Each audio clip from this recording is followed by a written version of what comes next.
News first channel ವೀಕ್ಷಕರಿಗೆ ಭವಿಷ್ಯ ಈ ದಿನ ಕಾರ್ಯಕ್ರಮಕ್ಕೆ ಸ್ವಾಗತ. ಮೊದಲು ಮೇಷರಾಶಿ. ನಿಮ್ಮ ಧಾರಾಳತೆಯಿಂದ ಅಥವಾ ಕೊಡುಗೈ ಬುದ್ಧಿಯಿಂದ ಬೇರೆಯವರಿಗೆ ಒಂದಷ್ಟು ಅನುಕೂಲವಾಗ್ತಕ್ಕಂತಹ ದಿವಸ ಇದು. ಯಾರಾದರೂ ಏನಾದರೂ ಕೇಳಿದರೆ ನೀವು ಕೈ ಎತ್ತಿ ಕೊಡ್ತಕ್ಕಂತಹ ಒಂದು ಮನೋಭಾವ ಈ ದಿವಸ ನಿಮ್ಮಲ್ಲಿ ಇರುವಂಥದ್ದಾಗತ್ತೆ. ವೃತ್ತಿ ಮತ್ತು ವ್ಯಾಪಾರದಲ್ಲಿ ಅನುಕೂಲಕರವಾದಂತಹ ವಾತಾವರಣ ನಿಮಗಿದೆ. ಮನೆಯಲ್ಲಿ ಮಾತ್ರ ಸ್ವಲ್ಪ ಕಿರಿಕಿರಿ ಉಂಟಾಗುವಂಥದ್ದು. ಸಣ್ಣ ಪುಟ್ಟ ವಿಚಾರಕ್ಕೆ ಏನೋ ಬೇಸರವಾಗುತ್ತೆ, ನಮಗೆ ಹೇಳಿದರೆ ಏನೋ ಮಾಡ್ತಾರೆ, ಇವೆಲ್ಲ ಮಾತುಗಳು ಮನೆಯಲ್ಲಿ ಬರುವಂಥದ್ದಾಗಬಹುದು. ಆರೋಗ್ಯ, ಹಣ ಇವೆಲ್ಲವೂ ಕೂಡ ಚೆನ್ನಾಗಿರುವಂತಹ ದಿವಸ ಇದು. ಹಾಗಾಗಿ ಒಂದು ಲೆಕ್ಕದಲ್ಲಿ ಸಂತೋಷವಾಗಿ ಇರ್ತೀರಿ ಎನ್ನುವಂಥದ್ದು. ವಿದ್ಯಾರ್ಥಿಗಳಿಗೆ ಶುಭವಾದಂತಹ ದಿವಸ ಇದು.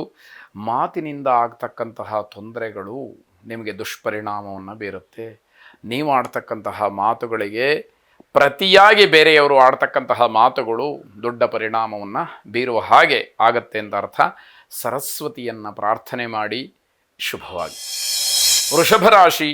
ಮನೆಯನ್ನು, ಸ್ಥಳವನ್ನು, ಕೆಲಸವನ್ನು ಬದಲಾಯಿಸ್ತಕ್ಕಂತಹ ಯೋಚನೆ ಸದ್ಯಕ್ಕೆ ಬೇಡ. ಆ ಯೋಚನೆಗಳೆಲ್ಲ ಒಂದಾದರ ಮೇಲೆ ಒಂದು ಬರುವಂಥದ್ದಿದೆ. ಆದರೆ ಅದು ಯಾವುದನ್ನು ಕೂಡ ಮನಸ್ಸಿನಲ್ಲಿ ಇಟ್ಕೊಳ್ಳುವಂಥದ್ದು ಬೇಡ, ಅದರಂತೆ ನಡ್ಕೊಳ್ಳೋ ಹಾಗೂ ಕೂಡ ಇಲ್ಲ ಅನ್ನುವಂತಹ ಅರ್ಥ. ಮಾನಸಿಕವಾದಂತಹ ನೆಮ್ಮದಿ ಒಂದು ಸಿಕ್ಬಿಟ್ರೆ ಉಳಿದ ಎಲ್ಲವೂ ಕೂಡ ನಿಮ್ಮ ವಶವಾಗತ್ತೆ. ಮನಸ್ಸಿಗೆ ನೆಮ್ಮದಿ ಬೇಕು. ಯಾವುದು ನಿಮ್ಮ ಮನಸ್ಸಿಗೆ ಹಿತವನ್ನು ಉಂಟು ಮಾಡುತ್ತೋ ಅಂತಹ ವಾತಾವರಣದಲ್ಲಿ, ಅಂತಹ ವಿಷಯದಲ್ಲಿ ನೀವು ಆಸಕ್ತರಾಗಬೇಕು ಅನ್ನುವಂಥದ್ದು. ಹಿರಿಯರ ಆಶ್ರಯದಿಂದ ಸಮಾಧಾನ ಸಿಕ್ಕತ್ತೆ. ದೊಡ್ಡವರು ನಿಮಗೆ ಆಶ್ರಯವನ್ನು ಕೊಟ್ಟಿರ್ತಾರೆ. ಅವರ ಮಾತು, ಅವರ ಮಾರ್ಗದರ್ಶನ, ಅವರ ನಡವಳಿಕೆ ಇವೆಲ್ಲವೂ ಕೂಡ ಒಂದಷ್ಟು ಸಮಾಧಾನವನ್ನು ಕೊಡ್ತಕ್ಕಂಥದ್ದಿದೆ. ಕ್ರೀಡಾಪಟುಗಳು ವಿಶೇಷವಾಗಿ ಎಚ್ಚರಿಕೆಯನ್ನು ವಹಿಸಬೇಕಾಗತ್ತೆ. ಗರ್ಭಿಣಿ ಸ್ತ್ರೀಯರು ಎಚ್ಚರಿಕೆಯನ್ನು ವಹಿಸಬೇಕಾಗತ್ತೆ. ಕೆಲವು ಸಮಸ್ಯೆಗಳು ಕಾಡುವಂಥದ್ದಿದೆ. ಯಾವುದೇ ವಿವಾದಗಳನ್ನು ಮಾಡಿಕೊಳ್ಬೇಡಿ. ಅದರಲ್ಲಿ ನೀವು ಗೆಲ್ಲುವಂಥದ್ದು ಈ ದಿವಸ ಕಷ್ಟ ಸಾಧ್ಯ ಇದೆ. ಕೃಷ್ಣನನ್ನು ವಿಶೇಷವಾಗಿ ಪ್ರಾರ್ಥನೆ ಮಾಡಿ ಶುಭವಾಗಿ. ಮಿಥುನ ರಾಶಿ. ಯಾವುದೇ ಕೆಲಸಕ್ಕೆ ಯೋಚನೆ ಮಾಡಿದರೂ ಕೂಡ ಆಯಾ ವಯಸ್ಸಿಗೆ, ಆಯಾ ಜವಾಬ್ದಾರಿಗೆ ಅನುಗುಣವಾಗಿ ಏನೋ ಒಂದು ರೀತಿಯ ಧೈರ್ಯ ಕಡಿಮೆ. ಇದರಿಂದ ತುಂಬ ಬೇಸರವಾಗುತ್ತೆ. ಯಾವ ಕೆಲಸಕ್ಕೆ ಮುಂದಾಗಿ ಹೋಗಬೇಕು ಅಂದರೂ ಕೂಡ ಧೈರ್ಯ ಇಲ್ಲ. ಅಧೈರ್ಯ ನಿಮ್ಮನ್ನು ಕಾಡುವಂಥದ್ದಾಗತ್ತೆ.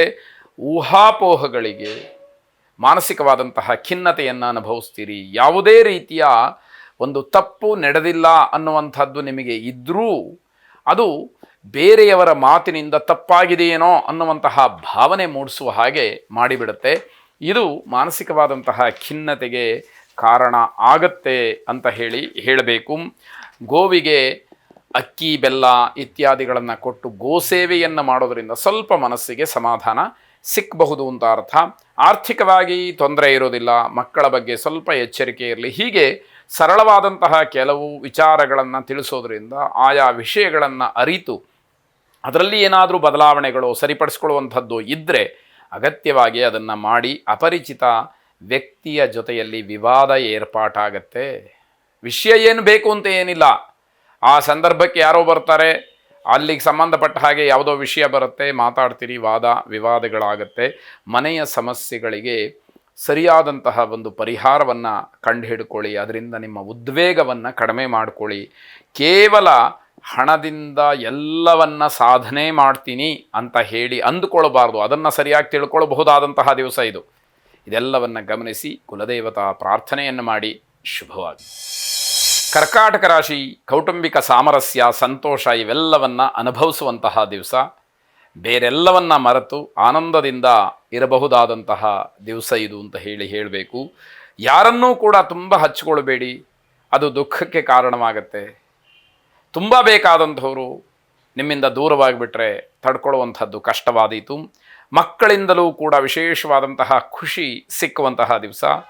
ಆಹಾರ ಮತ್ತು ಆರೋಗ್ಯ ಎರಡರಲ್ಲೂ ಕೂಡ ವ್ಯತ್ಯಾಸವಾಗುತ್ತೆ. ಸಂತೋಷದ ಕೂಟದಲ್ಲಿ ಯಾವ ರೀತಿ ಆಹಾರವನ್ನು ಸೇವನೆ ಮಾಡ್ತೀರಿ ಅನ್ನೋಂಥದ್ದು ಗೊತ್ತಿಲ್ಲದೆ ಮಾಡಿದಾಗ ಅದು ಆರೋಗ್ಯದ ಮೇಲೂ ಕೂಡ ಪರಿಣಾಮವನ್ನು ಬೀರ್ತಕ್ಕಂಥದ್ದಾಗತ್ತೆ. ಮನಸ್ಸಿಗೆ ನೆಮ್ಮದಿ ಸಿಕ್ಕುವಂತಹ ದಿವಸ. ಒಟ್ಟಾರೆ ದಿನ ಚೆನ್ನಾಗಿದೆ ಅಂತ ಹೇಳಬೇಕಾದಂಥದ್ದು. ನಿಮ್ಮ ವ್ಯವಹಾರದಿಂದ, ನಿಮ್ಮ ಒಂದಷ್ಟು ಉದ್ಯೋಗದಿಂದ ಬೇರೆಯವರಿಗೆ ಲಾಭವೂ ಕೂಡ ಆಗುವಂತಹ ದಿವಸ. ಶ್ರೀರಾಮಚಂದ್ರನನ್ನು ಪ್ರಾರ್ಥನೆ ಮಾಡಿ, ರಾಮಾಯ ರಾಮಭದ್ರಾಯ ರಾಮಚಂದ್ರಾಯ ವೇಧಸೆ ರಘುನಾಥಾಯ ನಾಥಾಯ ಸೀತಾಯಾಃ ಪತಯೇ ನಮಃ ಎಂಬುದಾಗಿ ಪ್ರಾರ್ಥನೆ ಮಾಡಿ. ಶುಭವಾಗಿ.